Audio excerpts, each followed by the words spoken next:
Well, everyone, it is Wednesday, January 8th, and it's time for another quick update. Happy New Year to you from all of us here at ARPA Canada. It's a new year and a new decade, actually. Right now, you're hearing much about predictions for the next year and what the decade is going to look like compared to the last one. Looking to the future comes with a mixture of excitement and also a reasonable amount of trepidation. So on this episode, we wanted to talk to ARPA Director of Law and Policy, Schutten, and Director of Advocacy, Mike Schutten, to tell us where they believe 2020 might be going. So, Andre and Mike join me right now. Hi, guys. Hey, Colin. Hi, guys. So 2020 has begun. What do you see being the 2 or 3 major areas of focus in the coming months? Andre, let's start with you. Yeah, so I'd see probably 3 major policy issues that we're going to be working on. In fact, we're already heading out the gates fast and furious on a couple of them. The first one is euthanasia. Euthanasia, we're fully expecting it to be addressed by Parliament in the opening months of 2020, where the majority of parliamentarians will want to or trying to expand access to euthanasia. And we want to be there and be part of the conversation to make sure that we keep this as restricted as possible, that we do everything we can to make sure that every safeguard that is possible is considered and is implemented. So that's going to be a huge focus from the law and policy team here at ARPA in the beginning few months of 2020. Conversion therapy will remain a issue both federally and provincially, so we're expecting also a proposal to see conversion therapy criminally banned in Canada. So we're going to make sure that however they define conversion therapy is narrow and as specific as possible. And then the third one would be at the provincial level, conscience rights for doctors, professionals, nurses, lawyers, anyone in Canada, making sure that their conscience rights are protected. Yeah, just connecting with one of the things that Andre mentioned, he talked about euthanasia and the expansion that the Liberal government wants to bring in. So from a grassroots perspective, we're working on a pretty ambitious campaign to encourage you as our listeners and all Canadians really to engage in conversations that are seeking to answer the question, do we want to live in a country that assists people in committing suicide, or do we want to live in a country that prevents people from committing suicide? And we're looking at many ingenious ways in which we can engage in that conversation using some graphics and sketches and so on. So I'm very excited about that. So in your respective roles, do you see any exciting developments or inside scoops that you can share with the viewers? Yeah, Colin, the one exciting thing that I'm really looking forward to in the first part of this year, which will have an impact for, I think, decades to come, is some of the changes we're making internally in regards to a server system where all the staff are keeping their files on one server, and as well as a CRM, a contact relationship management tool that will allow us to track the communications we have in a far more effective and efficient way than we have. And some of these changes I describe as they're generational changes they're really looking towards the longevity of ARPA Canada. We want ARPA Canada to be able to assist you in carrying out your political action, not just for the coming year, but really for years and decades to come. And I'm excited about some of those changes that are happening.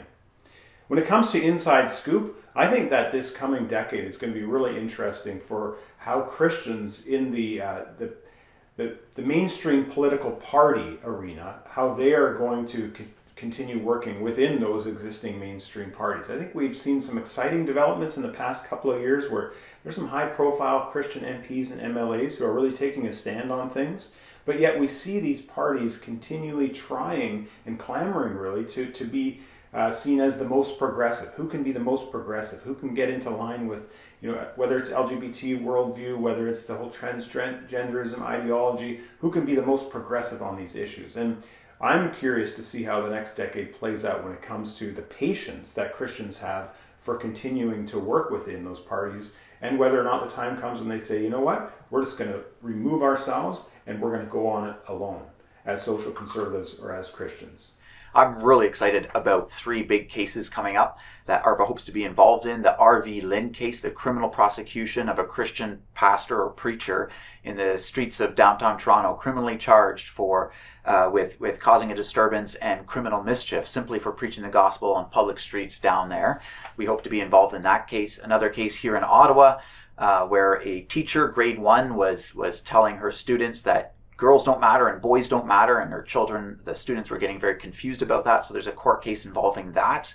Can parents insist that teachers not confuse their children around gender identity ideology, and then a court case out of British Columbia that we hope to be involved in as well on freedom of political expression. So I'm really excited about our involvement in all three of those. And my colleague John Sikkema, one of the lawyers on staff here at ARPA, is already hard at work preparing for those cases. And then an extra bonus is just on Friday of this week, we'll finally get the decision from the BC Court of Appeal in the AB versus CD case. That's the case where the father was ordered not to refer to his own daughter or as she or by her birth name. So we'll find out what the Court of Appeal says in that case on Friday of this week. With so much negativity going on, what sort of things inspire you about the future?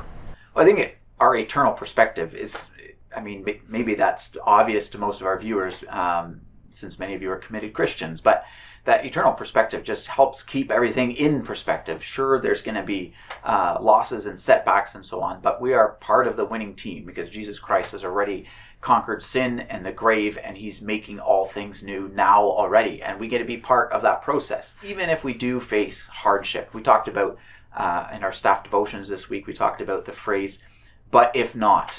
That's what the three friends of Daniel say when talking to King Nebuchadnezzar when he threatens to throw them in the fiery furnace. And they say, God can save us. He can rescue us from this. But if not, we still will not do wrong. And I see so many Christians here in Canada, people that we're working alongside of, all of you, many of you, who are saying, I'm going to do what it takes to remain faithful, and I'm going to do it and hope and pray that God will rescue me from the trouble that might bring on. But if not, I will still do it anyway because it's the faithful and right thing to do. I will stand for justice. I will stand for righteousness. I will stand for good and true and wonderful and beautiful things, and come what may. And God is your help, and he is my help and shield, and that's the inspiration. Yeah, I think this is another area where obviously Andre and I would think along very similar lines. What excites me about the future is to know that it's in God's hands, and God has called us not to win or not to enact certain changes in law, but he's called us to be a faithful witness. And I'm excited because ARPA Canada and all the staff that are working for ARPA Canada and all the people supporting ARPA Canada want to see us continue to do that well into this next decade. In fact, we will want to be able to do that until the time that our Lord Jesus Christ comes. Because until that time, we are always going to be called to be a witness, to get involved in the affairs of the cities and towns and provinces and country that we live in, to make a difference because we're bringing truth into the political arena. So I'm excited about that. That gives me hope for the future. And it gives me hope because I know that God is on our side. And as Andre said, Jesus Christ has won the battle already. And it's in that knowledge that we go forward into this coming year and into this decade. Thanks very much to both of you. We look forward to the future with a certain hope. That's all for this week. Thanks to you for watching Quick Updates. Please do like, share, and subscribe. Are you someone who prefers podcast formats? Well, ARPA's Quick Updates are also available wherever you listen to podcasts. We'll see you next time.